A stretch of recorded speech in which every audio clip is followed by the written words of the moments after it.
John, nama kita? John apa? Kita boleh dari mana?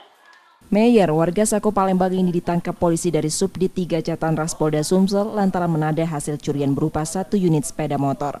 Menurut polisi, tersangka tertangkap setelah mereka menerima laporan dari korban yang melihat sepeda motornya dibawa tersangka di kawasan Sako.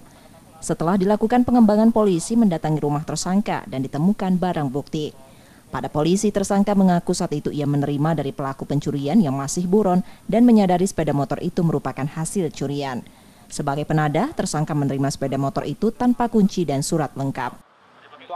Kita mengamankan pelaku dari 480 curanmor, yang mana modus dari pelaku adalah mengambil sepeda motor pada saat masyarakat sholat subuh. Berdasarkan dari informasi dari masyarakat bahwa ada kendaraan yang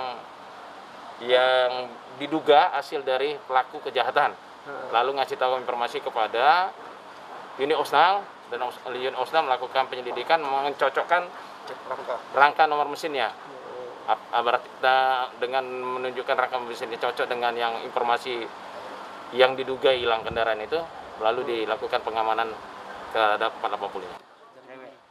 Karena perbuatannya itu, tersangka ditahan di tahanan Polda Sumsel dan terancam hukuman 7 tahun penjara. Polisi masih melakukan pengejaran terhadap pelaku pencurian sepeda motor itu. Reski Oktora, Muklas Diferensial, Kompas TV, Palembang, Sumatera Selatan.